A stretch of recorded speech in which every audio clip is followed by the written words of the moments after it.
if you're just visiting or new with us, we like our history around here, okay? We like history. It's important that you know your history. It's particularly important that you know your Narnian history, okay? Even more, a little more important that you understand what has taken place in Narnia. So I'm going to update your memory for a minute. This is really important. Okay. The Telmarines are one of the most important people group in Narnia. Do you remember the Telmarines? They were people like us. They were actually pirates that invaded Narnia. And when they invaded, they took over a portion of the Narnian land and they conquered it. They drove out all of the talking beasts, the giants, the dwarves, and they established their own kind of empire without any of the old magic. And that went on for some time, for some decades, but eventually a king came to power named Caspian the First.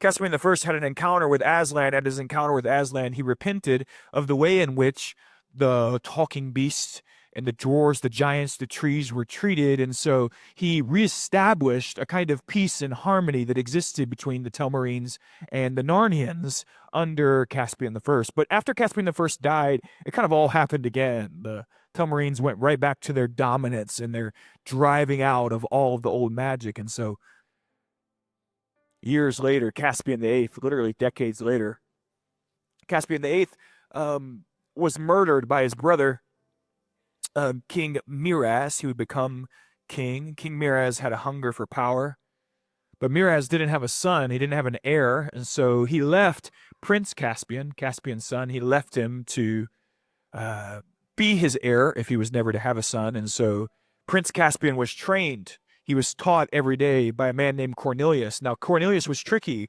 because he was half dwarf and half giant, so he looked like a person, but he was not a person. I might be half dwarf and half giant. You would never know. So every day, Cornelius was teaching Prince Caspian about the old magic, about Narnia, about Aslan, that Aslan would return. But it was illegal to talk about Aslan at this point, and so things go on under Miraz. Miraz eventually, though, has a son. And when he has a son, the first thing he does is he has his captain of his guard. He says, you have to go put Prince Caspian to death. Because when you have a usurper of power, their greatest fear is the rightful heir one day coming and causing a rebellion. And so Miraz is terrified by Caspian, so he sends a guard to kill him. Now, the guard doesn't get away with the murder. Cornelius sneaks him away, and then the guard's kind of too embarrassed to tell Miraz that he didn't murder Caspian. He says, I think he drowned trying to get away from us. And so Miraz thinks that he's okay, but in reality, Caspian slips away and he finds talking beasts, dwarves, and giants, all the old Narnians living underland, and they do begin a rebellion. And in their rebellion, Caspian sweeps back through the land of the Telmarines, overthrows Miraz, and establishes peace again between the Narnians and the Telmarines. And Miraz's greatest fear is that one day the rightful heir might rise up.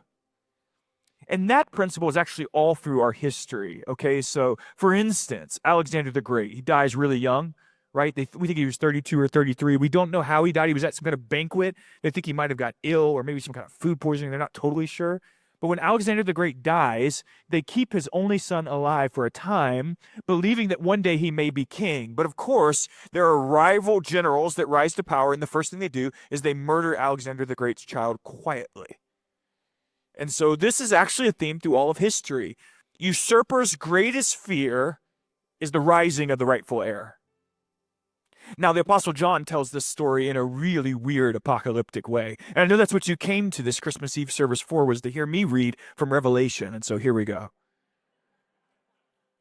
Revelation chapter 12, starting in verse 1.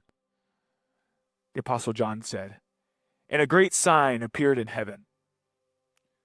A woman clothed with the sun, with the moon under her feet, and on her head a crown of 12 stars. She was pregnant and was crying out in birth pains and the agony of giving birth. And another sign appeared in heaven. Behold, a great red dragon, with 7 heads and 10 horns, and on his head 7 diadems. His tail swept down a third of the stars of heaven, cast them to the earth. And the dragon stood before the woman who was about to give birth, so that when she bore her child, he might devour it. She gave birth to a male child, one who is to rule all the nations with a rod of iron. But her child was caught up to God, then to his throne. And the woman fled into the wilderness, where she has a place prepared by God in which she is to be nourished for 1,260 days. Now, this is a heavenly perspective of what takes place at the incarnation. We're introduced first to a woman. The woman she's clothed with the sun. The moon is under her feet. She has a crown with 12 stars. This is actually like appealing to Joseph's dream that he has before his brothers, you remember, sell him into slavery. He said, I saw Jacob, our father, as the sun, our mother as the moon, and all of us as stars. And so there's actually a picture with this woman here. It's not necessarily Mary. It's actually supposed to be Israel and the people of God for centuries, carrying, pregnant with promise that one day the rightful heir would rise and overthrow our usurper.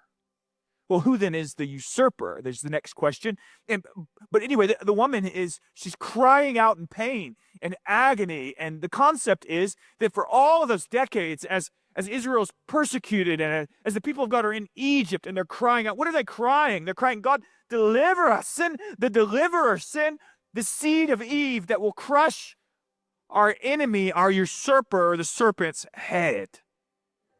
The usurper is quite plainly Satan. Here, he's called the red dragon.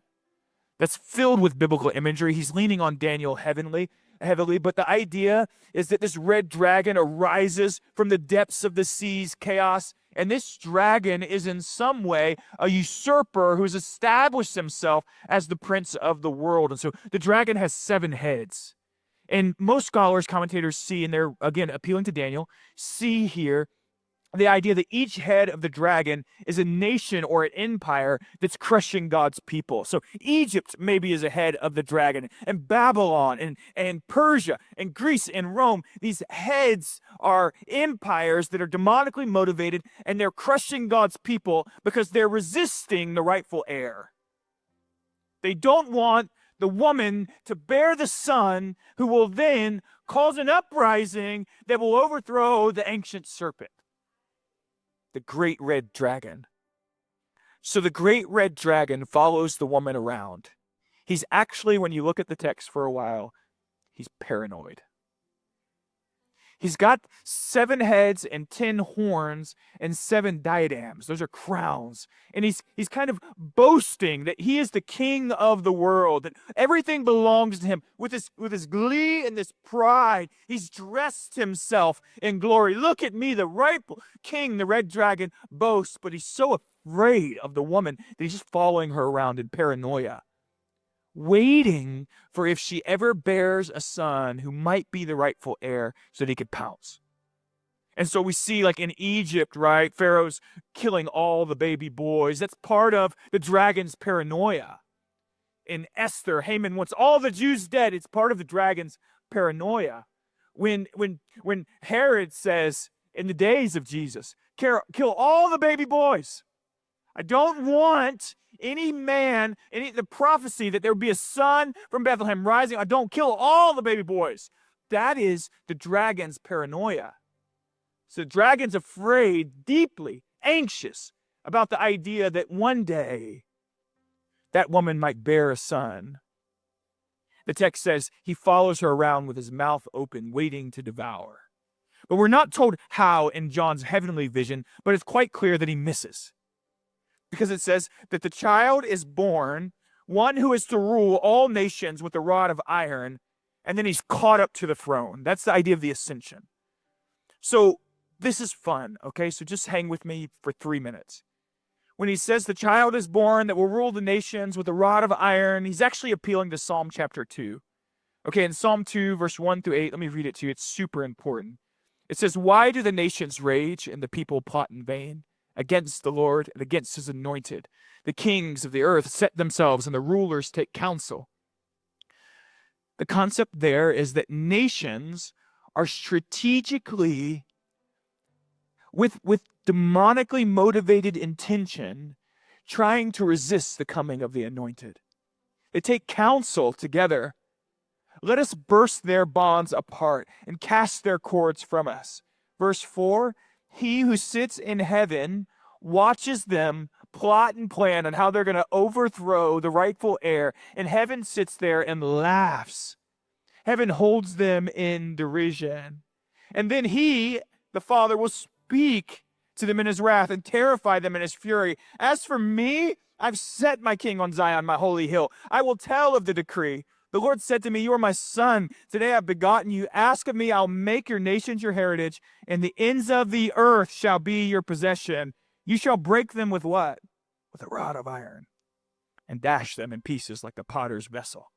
So the idea there is that all of the nations are rising up again with their little political agendas and their plotting and scheming to try to resist the rightful heir. And God and all of heaven looks over, and heaven chuckles at the stupidity of humanity that thinks they can partner with the dragon and ever hinder the coming of the Son. God says, I set that Son on my holy hill. He'll rule over all the nations with a rod of iron. He'll shatter them as if he's grabbing a potter's jar of clay and slamming it into the ground. He will be victorious. And there's nothing the dragon nor his minions can do to stop him.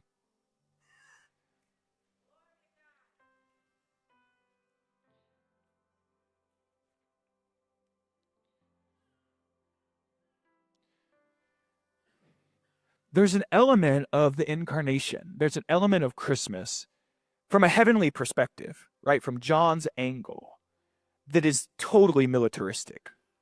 In other words, Christmas is an invasion. Christmas is God's strategic plan to plant the rightful heir back in the Garden of Eden. And the rightful heir will strategically, through his goodness, his grace, his righteousness, his holiness, his sacrifice, the rightful heir will crush the head of the red dragon. And there will be peace. This is, if you will, D-Day. The incarnation is some kind of weird Trojan horse by which God installs right in the enemy's territory himself in the womb of a virgin. And so then the implication from heaven's perspective is this. You could partner yourself with the red dragon if you want. You could live according to the ways of the world, pursue your own desires, build your own kingdom, become your own God. But in all of your delusion, you're playing the role of the usurper. You may call yourself free, but you're actually a puppet to the red dragon. Or you can come out. So the concept is that the Son is swept away into heaven, and he's waiting with grace, saying, come out. You don't have to live under the dominion of the ancient serpent anymore. He's been crushed, and as Jesus waits, he's extending mercy. And so I call you today, come out from all of your demonic musings. Come out from your allegiance to hell's plans and come under the rightful heir who is himself grace and love. And Jesus declares to you today, there is freedom, there is healing, there is life, there is forgiveness, and good God, there is deliverance from all of the serpent's tactics. You can have life today because the rightful heir is risen. Satan's paranoia following the woman around, his worst nightmares come true. And Jesus Christ was born of a virgin, lived a spotless life, died a substitutionary death so that I could be free, so that you could be free, so you could look the serpent in the face and say, no more. My allegiance is to the rightful heir. And in that, the assault of heaven, the militaristic kind of image, the invasion of Christmas, is as if the whole world was covered in darkness. And Jesus takes a match and goes, I'll light it up.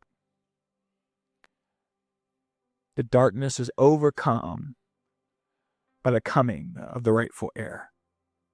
He is glorious. He is beautiful. He's worthy of our allegiance. Why don't you stand to your feet?